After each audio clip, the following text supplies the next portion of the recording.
আসসালামু আলাইকুম প্রিয় ভাই বোন ও ছোট সোনামণিরা, আপনারা সবাই কেমন আছেন? আশা করি সবাই ভালো। দেশ বিদেশে যেখান থেকে আমার ভিডিও দেখতেছেন প্রিয় ভাই বোনেরা সবাইকে জানাই আন্তরিক শুভেচ্ছা ও ভালোবাসা। আজকে মনটা একদম ভালো না, কেননা বিভিন্ন জায়গায় প্রচণ্ডভাবে বন্যা হচ্ছে। ফেনী, নোয়াখালী, খাগড়াছড়ি। তো যখন টিভিতে দেখি চোখে মনে হয় পানি ধরে রাখতে পারি না, এতটা কষ্ট লাগতেছে তাদের জন্য। আল্লাহ যেন তাদের হেফাজত করেন, তাদের সুস্থ রাখেন। কত না ক্ষয়ক্ষতি তাদের হয়ে যাচ্ছে। তাদের জন্য অনেক অনেক দোয়া ও ভালোবাসা। এটা ছাড়া আর কি বলবো, খুবই কষ্টের ব্যাপার এটা। তো এইদিকে আজকে সকাল থেকে আমি ভিডিওটা শুরু করলাম। তো এই আপা এখনও আসেনি, যেহেতু মাত্র 9:30।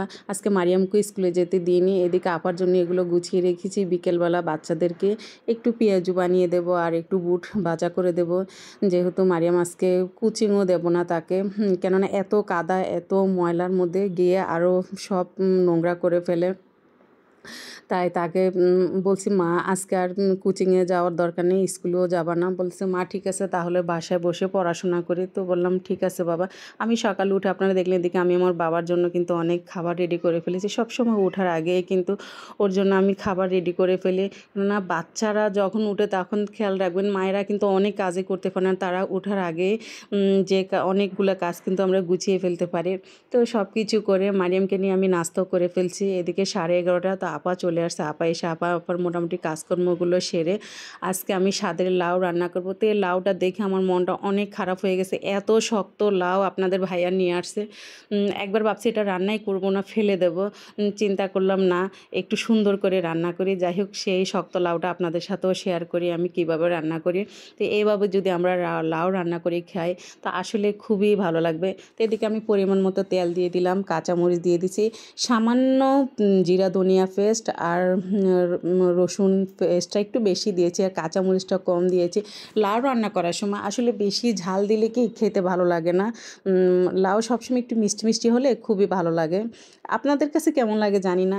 যেহেতু আমি সবসময় পার্সোনাল যেটা আমি ঘরে তৈরি করি সবসময় ওই রেসিপিগুলোই কিন্তু আমি আপনাদের সাথে শেয়ার করি। তো এদিকে আমি সামান্য একটু পানি দিয়েছি। পানিটা এই জন্য দিয়েছি যে মশলাটা যদি একটু ভালো করে কষানো হয় তাহলে কিন্তু খুবই ভালো লাগবে। তো এইখানে কিন্তু আমি একটু রুই মাছ নিয়েছি। আজকে মাছটা আমি ভাজা করব না, যেহেতু সাথে একটু আমার মুগ ডাল থাকবে। তো সাথে মুগ ডাল থাকলে মাছটা ভাজা করা লাগে না। এই তেল পেঁয়াজের মধ্যে যদি আমরা মাছটা ভালো করে কষিয়ে ফেলি তাহলে কিন্তু আর ভাজা করা লাগে না, ডবল কষ্ট আমাদের জন্য দরকার নেই। এইভাবে আপনারাও চেষ্টা করবেন লাউ রান্না করে খেতে। তা আপুরা ভাইয়েরা অনেকে অনেক রকমের লাউ রান্না করে খান, এভাবেও একবার ট্রাই করবেন, আশা করি আপনাদের খুবই ভালো লাগবে। তো আমি সাথে এখানে এই মুগ ডালটা আমি আগে থেকেই ভিজিয়ে রেখেছি, অল্প একটু দিয়েছি, বেশি না, কিন্তু ফুলে মুগ ডালটা অনেক হয়ে গেছে। আর ডাল জাতীয় জিনিস ভিজালে কিন্তু অনেক বেশি হয়ে যায়। তো এই তো আমি এখন ভালো করে এটাকে কষিয়ে নেব। আর ঝালটা আপনারা আপনাদের পরিমাণ মতোই দিবেন, যেহেতু যাদের বাসা বাচ্চারা থাকে, বাচ্চারা কিন্তু ঝাল খেতে পারে না, এইটা খেয়াল রেখে কিন্তু আমাদের রান্না করতে হয়। এই তো আমার কিন্তু মাছ আর ডাল দুটাই কিন্তু ভালোভাবে কষানো হয়ে গেছে। এখন আমি মাছটা নিয়ে ফেলবো, কেননা মাছটা লাউ যদি আমি মাছের সাথে দিয়ে দিই তাহলে কিন্তু মাছটা ভেঙে যাবে আর বাচ্চাদের গলায় কাঁটা লেগে যাবে, এটা আরও বেশি ভয়ঙ্কর ব্যাপার। তো এই জন্য আমি মাছটা উঠিয়ে ফেলেছি, যেহেতু রুই মাছ, আর রুই মাছে কিন্তু একটু কাঁটাই থাকে, বাচ্চারা খেতে খুবই বিরক্ত বোধ করে। তো এইভাবে আগে থেকে উঠিয়ে নিলে পরে আর সমস্যা হবে না। আর ওরা তো রুই মাছ খাবেই না, কেননা যেহেতু ভুনা করিনি, ভুনা না করলে বাচ্চারা মাছ খেতে পারে না। এখন আমি ভালো করে লাউটাকে ডালের সাথে মিক্স করে ফেলবো। তো আপনারা দেখলেন আমি কিভাবে ডালটাকে আমি আগেই কষিয়ে ভালো করে ভেঙে ফেলেছি, কেননা ডালটা ভালো করে না ফুটালে কিন্তু লাউটা খেতে ভালো লাগবে। তো লাউটা যতটা শক্ত মনে করেছিলাম আসলে কিন্তু অতটা শক্ত না। তো লাউ থেকে কিন্তু অনেকটা পানি বের হয়ে গেছে। আমি পরে আরও একটু পানি দেবো, কেননা যেহেতু ডাল আর লাউ কিন্তু মাখা মাখা হলে ভালো লাগে না, একটু পানি পানি হলে কিন্তু খেতে খুবই ভালো লাগে, খুবই ইয়াম্মি লাগে। এই তো আমি কিন্তু অনেকবার কিন্তু অফ ক্যামেরায় ভালো করে কিন্তু নেড়ে চেড়ে দিয়েছি। আর অফ ক্যামেরা আমি কিন্তু হাফ গ্লাসের হাফ কাপ পানি দিয়েছি, বেশি পানি দিইনি, যেহেতু লাউ তরকারি ওটাতে একেবারেও পানি লাগে না। আর লাউ থেকে এমনিতেই পানি বের হয়ে যায়, আমাদের বেশি পানি দিতে হয় না। তো আমি এখানে একটু বেশি দিয়েছি।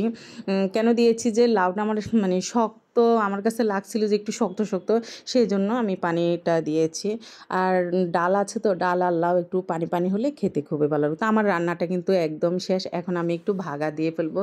ভাগার জন্য কিন্তু আমি এখানে একটু বেশি করে রসুন নিয়েছি, কেননা রসুন দিয়ে ভাগা দিলে খুবই ভালো লাগে, গ্রানটা খুবই ভালো লাগে। এই তো আমার অলরেডি লাউ রান্না শেষ। লাউ রান্নার সাথে সাথে আমি কিন্তু আপনাদের থেকেও বিদায় নিয়ে যাব। আমার ভিডিওর কোনো অংশ যদি আপনাদের ভালো লাগে তো প্লিজ একটা কমেন্ট করবেন, আমার সাথে থাকবেন। অনেক আপুরে আমার সাথে আছেন, তাদেরকে অসংখ্য অসংখ্য ধন্যবাদ। এই তো সেই সাথে আপনাদের জন্য রইল আমার অনেক অনেক দোয়া ও ভালোবাসা। সবাই সবাই ভিডিও দেখবেন, সবাই সবাইকে সাপোর্ট করবেন। এটা হলো শেষ কথা। আল্লাহ হাফেজ।